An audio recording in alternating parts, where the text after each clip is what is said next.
Hello everyone. आज का lecture हम लोगों का कॉन्स्टिट्यूशन पर रहने वाला है, यानी कि 26 नवंबर पर निर्धारित रहने वाला है। 26 नवंबर को हम सभी को पता है कि भारत में संविधान लागू किया गया था 26 नवंबर 1950 को।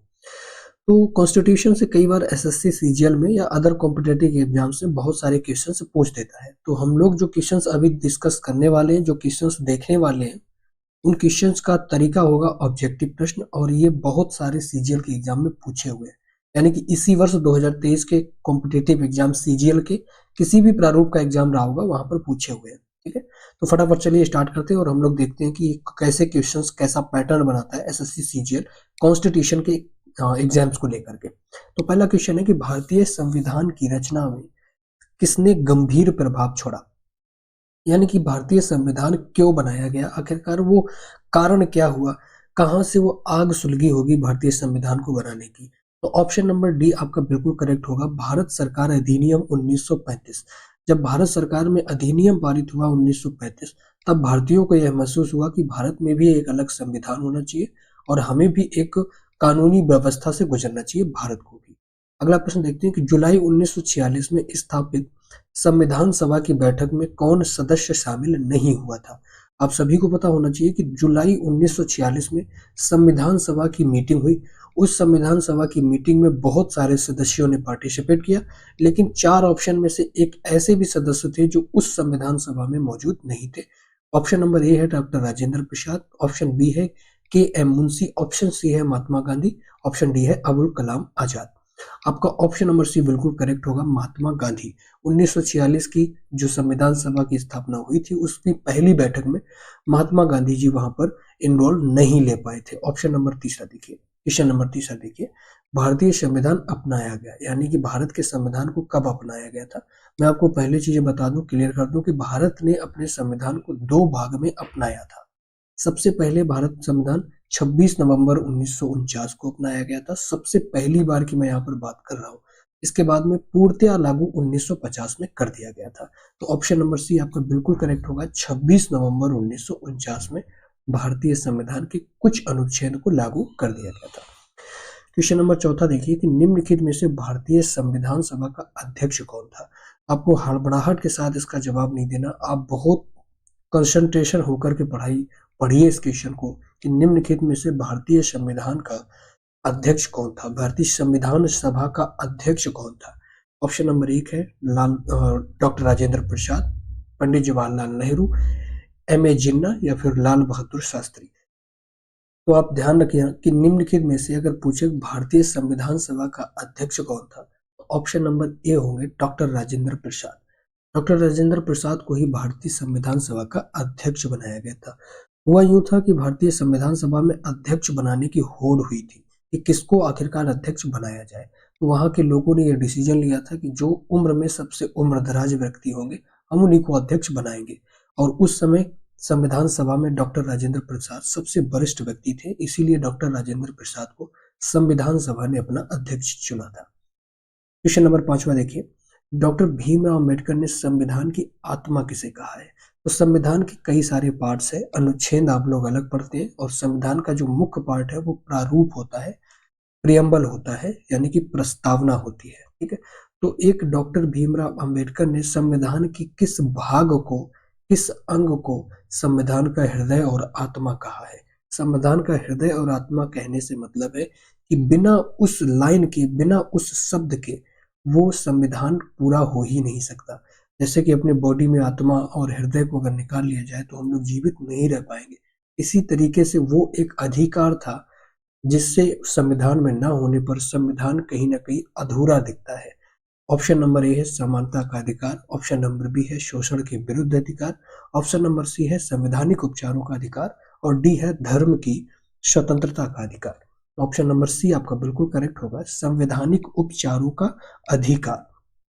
प्रश्न नंबर 6वां देखिए, भारत में दल रहित लोकतंत्र का प्रस्ताव किसने रखा था। दल रहित लोकतंत्र, पहले तो आप इस टर्मिनोलॉजी को समझ लीजिएगा। मैं वर्तमान राजनीति की अगर बात करूं तो सेंट्रल गवर्नमेंट में भारतीय जनता पार्टी और इंडियन नेशनल कांग्रेस, ये दोनों पार्टियों दमखम दिखाती हैं केंद्र सरकार यानी कि लोकसभा के इलेक्शन में। लेकिन कभी ऐसा नहीं हो सकता है कि एक ही पार्टी हर बार नियुक्त की जाए। उदाहरण में मैं आपको चाइना का उदाहरण देना चाहूंगा। चाइना में राष्ट्रपति शी जिनपिंग, क्या अब उनको कोई रिप्लेस कर सकता है, कि उनको कोई हटा सकता है? तो ऐसा बिल्कुल नहीं हो सकता। यानी कि शी जिनपिंग की जब तक मृत्यु नहीं हो जाएगी तब तक वो चाइना के मूलभूत तरीके से प्रेसिडेंट बने रहेंगे। लेकिन भारत में ऐसा बिल्कुल भी नहीं है। भारत में नॉमिनेट किए जाएंगे, इलेक्टेड किए जाते हैं। चुनाव आयोग बना है, चुनाव आयोग के द्वारा उम्मीदवार को चुना जाएगा। जिसका ज्यादा वोट होगा या ज्यादा बहुमत जिसको मिलेगा वो उसी प्रचुर मात्रा में भारत की सत्ता में बैठता है। तो यहाँ पर लोकतांत्रिक है, तो लोकतंत्र का प्रस्ताव सबसे पहले किसने रखा था कि देश में लोकतंत्र होना चाहिए और दल रहित लोकतंत्र होना चाहिए। ऑप्शन नंबर ए है जयप्रकाश नारायण, बी है महात्मा गांधी, सी है विनोबा भावे और डी है इनमें से कोई नहीं। तो आपका ऑप्शन नंबर ए बिल्कुल करेक्ट होगा, Jayaprakash Narayan. Option number question number 7 देखिएगा, संसद के केंद्रीय भाग में संविधान सभा की पहली बैठक कब हुई थी? केंद्रीय भाग का मतलब ये है कि संविधान सभा में जिस जिस बिल्डिंग में संविधान सभा का आयोजन होना था उस बिल्डिंग में एक कक्ष था, एक कमरा था, एक हॉल था। उस हॉल में ही संविधान सभा की मीटिंग को बैठने के लिए व्यवस्था की गई थी। तो आपसे पूछ रहा कि उस कमरे में, उस संविधान सभा के हॉल में या कक्ष में सबसे पहली बैठक कब हुई थी? तो सबसे पहली बैठक 9 दिसंबर 1946 को हुई थी। 9 दिसंबर 1946 में संविधान सभा की पहली बैठक संविधान सभा के कक्ष में हुई थी। क्वेश्चन नंबर नेक्स्ट देखिए, भारत की संविधान सभा ने किस वर्ष से कामकाज करना स्टार्ट किया था? तो यूं पहले तो मैं आपको एक बात बता दूं कि भारतीय संविधान सभा, यानी कि जब तक संविधान लागू नहीं हुआ था उससे पहले भारतीय संविधान सभा ही संविधान को बनाने का काम कर रही थी। वहां पर दो काम संविधान सभा के थे। संविधान सभा का पहला काम था कि संविधान को बनाना, और संविधान सभा का दूसरा काम था कि जब तक संविधान नहीं बन जाता तब तक भारत के कानूनों को, भारत के लॉ एंड ऑर्डर को कंट्रोल करना, यानी कि एक छोटा सा पार्लियामेंट के रूप में भी काम करना था भारतीय संविधान सभा का काम। तो संविधान सभा के कितने काम हो गए? दो काम हो गए। नंबर मुख्य तौर पर काम था कि भारत के संविधान के मसौदे को तैयार करना, और दूसरा काम था कि जब तक संविधान बनकर तैयार नहीं हो जाता तब तक भारतीय संविधान, यानी कि भारत के अंतर्गत जो भी चीजें चल रही हैं उनको कंट्रोल करना, जैसे कि टैक्स सिस्टम को कंट्रोल करना, जैसे कि जॉब्स वगैरह देना, यानी कि जो अभी पार्लियामेंट हम लोगों के लिए कर रहा है, लोकसभा राज्यसभा मिलकर के कर रही है, संविधान ना बनने से पहले यही काम संविधान सभा किया करती है। यहाँ पर पूछ रहे हैं कि भारत की संविधान सभा ने किस वर्ष से कामकाज करना स्टार्ट किया? तो 1946 से भारत के संविधान ने अपना कामकाज करना प्रारंभ कर दिया था और 1950 तक संविधान को बनकर के रेडी हो जाने के बाद में लागू कर दिया गया था। नेक्स्ट देखिए, एकात्मक सरकार में समस्तता ताकत किसके हाथ में होती है? इस प्रश्न का मतलब आप यूं ही समझ लीजिए कि अगर भारत के संविधान की बात की जाए तो संविधान में सबसे ज्यादा ताकत लोकतंत्र की किसके पास में रहती है? तो आप बिल्कुल बोलने में ये झिझक नहीं करेंगे कि लोकतंत्र की सबसे बड़ी ताकत पार्लियामेंट के अंदर होती है, यानी कि केंद्र सरकार के अंदर में होती है।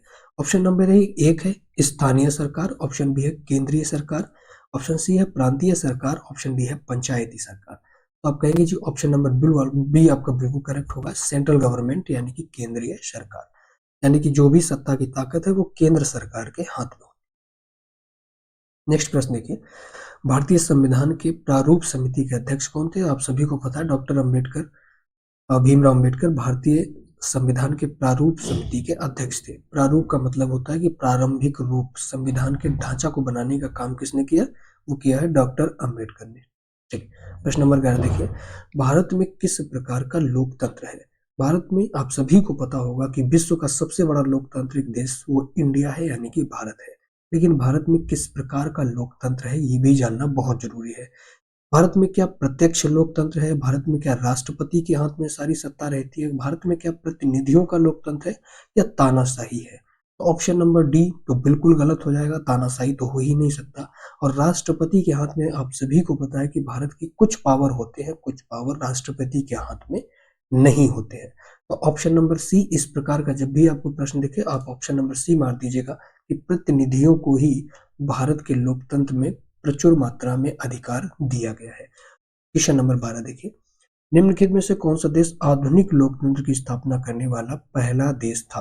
यानी कि आधुनिक लोकतंत्र की स्थापना करने का जो पहला काम किया था वो किसने किया था? फ्रांस, इंग्लैंड, अमेरिका या भारत?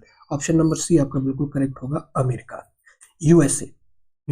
यूएसए का मतलब अमेरिका ही होता है, ठीक है।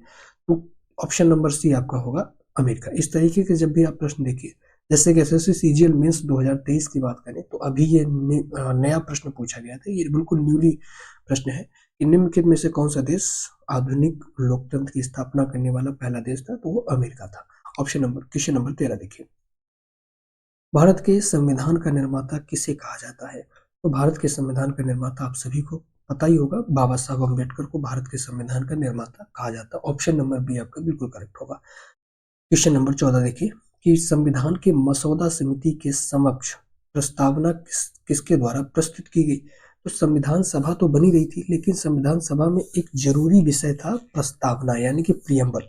आप सभी को पता होगा कि भारतीय संविधान की जो शुरुआत यानी कि पहला पेज है, उसमें प्रस्तावना लिखी हुई है, प्रियम्बल लिखी हुई है। प्रियम्बल अगर आपको नहीं पता है तो आप भारत के संविधान को कभी देखना, स्टार्टिंग के वर्ड है हम भारत के लोग, यह है प्रियम्बल। भारत का प्रियम्बल है हम भारत के लोग, यहाँ से शुरुआत किया हुआ है प्रियम्बल का।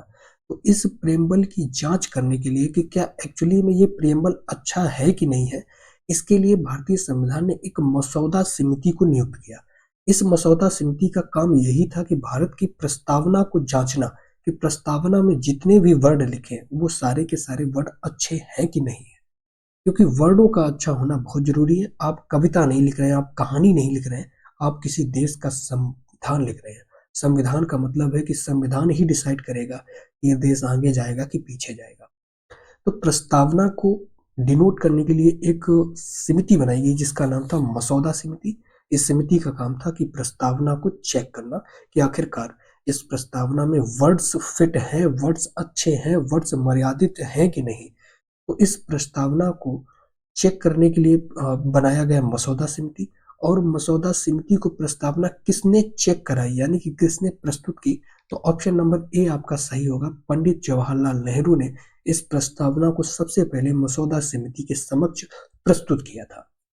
ऑप्शन नंबर 15 देखिए, भारत में कैबिनेट मिशन किस लिए भेजा गया था? तो सबसे पहले मैं आपको बता दूं कि हमारे देश में जो ब्रिटिशर्स थे यानी कि अंग्रेजी हुकूमत थी, तो अंग्रेजी हुकूमत को भगाने के लिए भारत के विभिन्न विभिन्न कोनों में, भारत के विभिन्न विभिन्न जगहों में जो है हिंसाएं स्टार्ट हो गई, हिंसा होने लग गई। तो अंग्रेजों को एक समय पर आकर के लगा कि मुझे लग रहा है कि भारत को छोड़ना पड़ेगा, लेकिन अंग्रेज खूब जानते थे कि अगर भारत को इस तरीके से छोड़ दिया तो भारत के अंदर ना ही कोई कानून है, ना ही कोई लॉ एंड ऑर्डर है, और हर देश को चलाने के लिए एक संविधान का होना बहुत जरूरी है। तो ब्रिटिश ने एक कैबिनेट मिशन बनाया इंग्लैंड में। इंग्लैंड में बैठ करके उन्होंने एक कैबिनेट मिशन बनाया और इस मिशन को उन्होंने कहा कि आप भारत में जाइए और भारत की वर्तमान स्थिति को देखते हुए, भारत के खनन को, भारत के भंडार को देखते हुए आप उनकी व्यवस्थाओं को ठीक कीजिए, यानी कि उनके अंदर क्या क्या सुधार लाना होगा उस सुधार को सही कीजिए। इसके बाद में हम संविधान बनाने के लिए कुछ विचार करेंगे। तो कैबिनेट मिशन भारत में आया था और भारत में किस लिए आया था? भारत की आंतरिक जो व्यवस्थाएं हैं, जो भारत में जगह जगह हिंसा हो रही है, इन सब चीजों का लगाम लगाने के लिए कैबिनेट मिशन को ब्रिटिशियर्स ने भारत में भेजा था। तो ऑप्शन नंबर ए है एक राष्ट्रीय सरकार स्थापित करने के लिए। ऑप्शन नंबर बी होगा शक्ति के अंतरण के लिए एक संवैधानिक व्यवस्था सुनिश्चित करने के लिए। ऑप्शन नंबर सी होगा पाकिस्तान के लिए जिन्ना की मांग स्वीकार करने के लिए। ऑप्शन नंबर डी होगा भारत को आजादी देने से इनकार करने के लिए। तो आजादी देने से इनकार करना तो अंग्रेजों की बस की बात थी नहीं, क्योंकि भारत के जोशीले नौजवानों ने आजादी को अंग्रेजों के मुंह से कैसे छीना था वो उन्हें पुश्तों तक यादें रहेंगी। तो ऑप्शन नंबर बी आपका बिल्कुल करेक्ट होगा। इस शक्ति के अंतरण के लिए एक संवैधानिक व्यवस्था और सुनिश्चित करने के लिए कैबिनेट मिशन को भारत भेजा गया था। प्रश्न नंबर 16 देखिए कि भारत में संविधान का गठन डैश के कारण द्वारा किया गया था, यानी कि भारत में संविधान का गठन है वो किसके द्वारा किया गया था? ये योजना आयोग के द्वारा किया गया था। तो योजना आयोग का काम आप सभी को पता है कि अभी योजना आयोग का नाम नीति आयोग रख दिया गया है, जिसके डायरेक्ट अध्यक्ष प्रधानमंत्री होते हैं। भारत का कोई भी प्रधानमंत्री आएगा वो नीति आयोग का अध्यक्ष होगा, और नीति आयोग का ही पिछला नाम क्या था? योजना आयोग। तो योजना आयोग तो संविधान सभा लागू होने के बाद में ही, संविधान के लागू होने के बाद में योजना आयोग का गठन किया गया। इसके बाद ऑप्शन नंबर बी है संविधान सभा, सी है राष्ट्रपति और डी है कार्यकारी समिति। तो भारत में संविधान का गठन करने के लिए संविधान सभा का, संवैधानिक सभा का आयोजन किया गया था और यही संविधान सभा भारत के संविधान को लिखेगी, भारत के संविधान को बनाएगी। क्वेश्चन नंबर 17 देखिए कि भारत की संविधान सभा किसके कहने पर बनाई गई थी। भारत की संविधान सभा किसके कहने पर बनाई गई, ये चीज आपको देखनी है।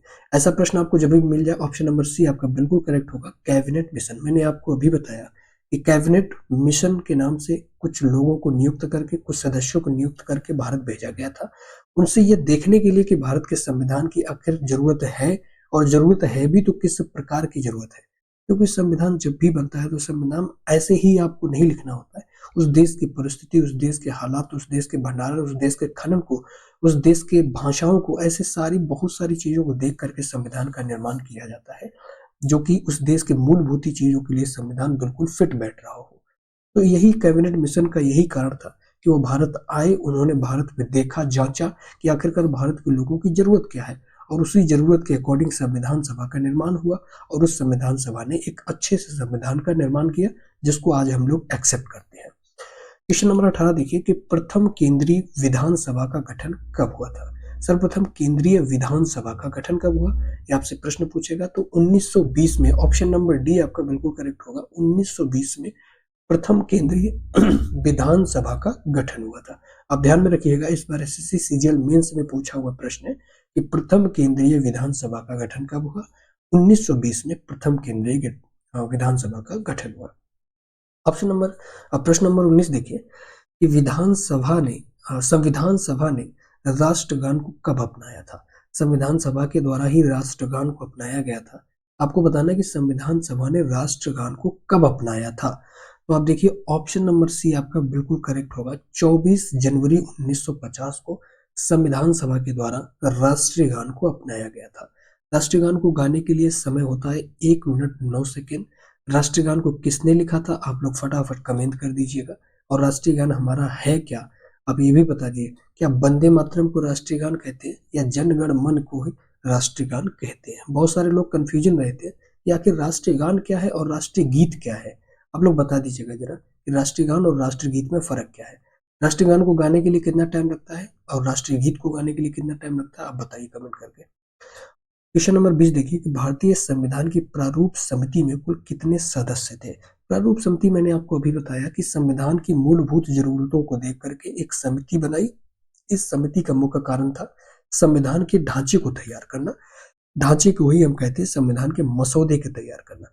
इस मसौदे वाली समिति को, प्रारूप समिति को मसौदा समिति के नाम से भी जानते हैं। आप लोग ध्यान रखना, कई बार यहाँ पर प्रारूप समिति ना दे करके मसौदा समिति दे देगा, तो आप ध्यान में रखना कि मसौदा समिति या प्रारूप समिति में कुल कितने सदस्य थे। तो कुल 7 सदस्य थे मसौदा समिति में और प्रारूप समिति में। ठीक है, ध्यान में रखना। चलिए, तो इसी के साथ आज का सेशन वाइंड अप करते हैं और मिलेंगे नेक्स्ट क्लास में। तब तक के लिए हंसते रहिए, मुस्कुराते रहिए और पढ़ते भी रहिए।